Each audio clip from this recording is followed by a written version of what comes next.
तो कहानी की शुरुआत होती है और हमें एक डॉली नाम की खूबसूरत लड़की को दिखाया जाता है जिसकी शादी एक फ्रैंक नाम के बहुत ही बड़े बिजनेसमैन से हुई थी। और डॉली को भी इस इंसान से शादी करने के बाद उसे पैसा, शान शौकत सब कुछ मिल चुका है, क्योंकि शादी से पहले डॉली एक बहुत ही गरीब परिवार से थी। लेकिन ये आदमी डॉली को वो रिस्पेक्ट नहीं देता जिसकी वो उम्मीद करती थी, और इसके साथ साथ वो डॉली से बहुत प्यार भी करता था, लेकिन वो डॉली को उस तरह की इज्जत नहीं देता था जो कि एक हस्बैंड को अपनी वाइफ को देनी चाहिए। हम देखते हैं जब भी फ्रैंक शाम के टाइम में घर आता तो डॉली उससे एक अच्छी वाइफ की तरह बिहेव करती थी। अब धीरे धीरे डॉली भी इन सब के रोज के कामों से बोर होने लगी थी। अब हम देखते हैं कि डॉली का सपना बॉलीवुड में जाने का होता है, लेकिन उसका हस्बैंड उसे अकेले कहीं भी नहीं जाने देता था।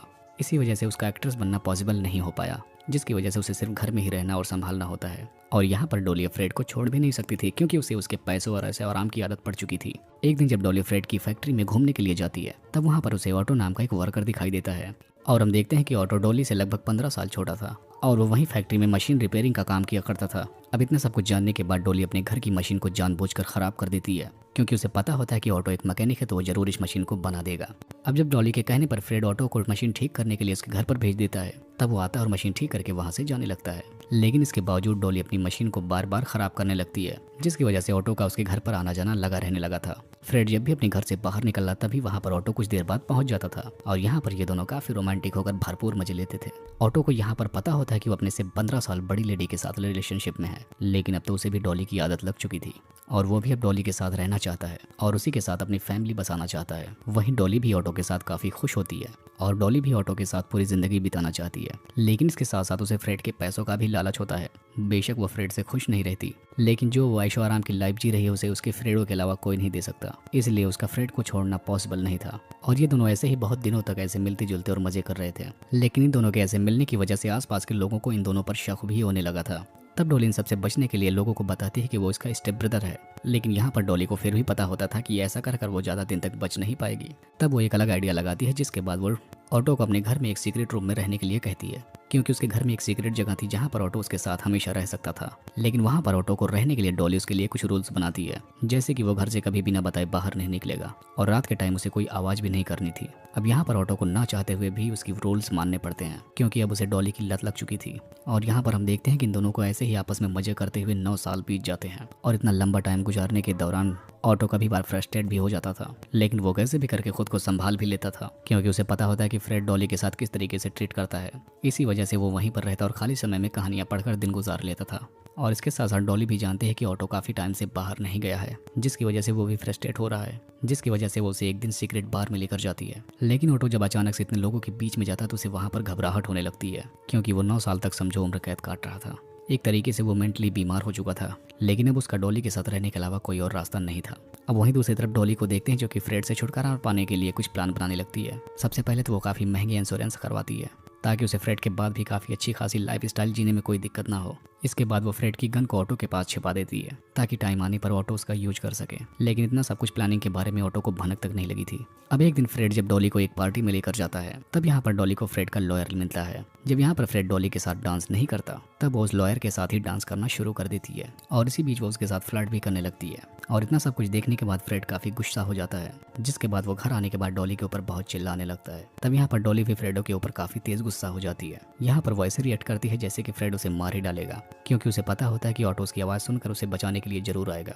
और यहाँ पर बिल्कुल ऐसा ही होता है। यहाँ पर ऑटो वही गन लेकर आता है जो कि डॉली ने उसके रूम में छिपा दी थी, और आखिरकार यहाँ पर ऑटो फ्रेड को गन से शूट करके जान से मार डालता है, जिसके बाद गन चलने की आवाज़ बाहर तक चली जाती है, जिसके चलते ये दोनों यहाँ पर एक प्लान बनाते हैं। अब यहाँ पर डॉली के कहने पर ऑटो अपने बैग में कुछ पैसे और गहने लेकर वहाँ से भाग निकलता है, और ऑटो जाने से पहले डॉली को एक कमरे में बंद कर देता है, ताकि किसी भी आदमी को डॉली पर कोई शक न जाए। अब जब पुलिस यहाँ पर आने के बाद जांच करने लगती है, तब उसे फ्रेड की जेब से उसका वैलेट मिलता है। तब वहाँ के पुलिस इंस्पेक्टर को शक होने लगता है, लेकिन यहाँ पर डॉली के खिलाफ कोई भी सबूत न मिलने की वजह से वो डॉली को अरेस्ट नहीं कर पाता।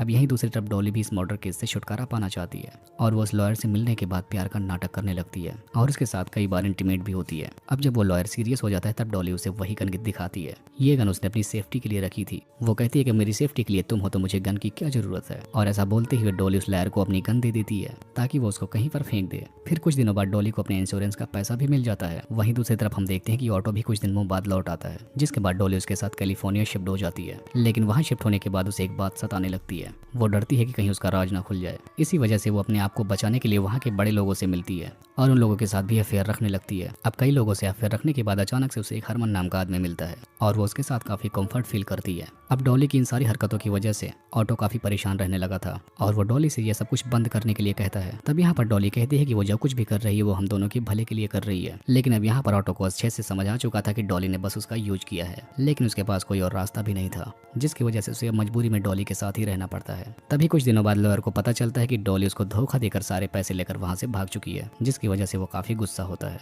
और वो पुलिस को वही गन देकर डॉली को अरेस्ट करने के लिए कहता है। और उस गन के मिल जाने के बाद पुलिस को भी शक हो जाता है कि शायद उसकी मर्डर में डॉली का ही हाथ हो, जिसके बाद ये लोग अब कैलिफोर्निया जाने के लिए तैयार हो जाते हैं ताकि वहां पहुंचकर डॉली को अरेस्ट कर सकें। और यहाँ पर डॉली को ऑफेंस करने के लिए हारमन उसके साथ होता है। यहाँ पर वो पुलिस से बोलता है कि भले ही ये गन डॉली की है, लेकिन उस पर फिंगरप्रिंट्स डॉली के नहीं है, जिसकी वजह से वो एक लीगल एविडेंस नहीं है। और ऐसी बात सुनने के बाद पुलिस ऑफिसर भी वहां से लौट आता है, जिसके बाद हरमन डॉली के साथ उसके घर पर आता है और उसके साथ पलंग तोड़ प्रोग्राम करता है। अब ऑटो ऐसा देखते हुए उसकी काफी सुलग जाती है। तब अचानक से उसे गुस्सा आता है और वो एक चाकू लेकर हरमन को वहां से डरा के भगा देता है, क्योंकि अब ऑटो को इस तरीके से रहना बिल्कुल भी पसंद नहीं था, जिसकी वजह से वो पुलिस को फोन लगाकर अपनी सारी सच्चाई बता देता है, जिसके बाद पुलिस इन दोनों को अरेस्ट भी कर लेती है। अब जब हरमन को इन सब के बारे में पता चलता है तो उसको काफी दुख होता है और वो फिर से डॉली का साथ देता है, जिसके बाद फिर से जब पुलिस वेरिफिकेशन होती है तो डॉली अपने आप को बचा लेती है, क्योंकि पुलिस डॉली के खिलाफ कोई लीगल एविडेंस पेश नहीं कर पाती, जिसकी वजह से कोर्ट को उसको छोड़ना पड़ता है। और वहीं ऑटो को भी पब्लिक से काफी सिंपैथी मिलती है। पब्लिक का मानना था कि डॉली ने ऑटो का यूज करके उसे फंसाया है,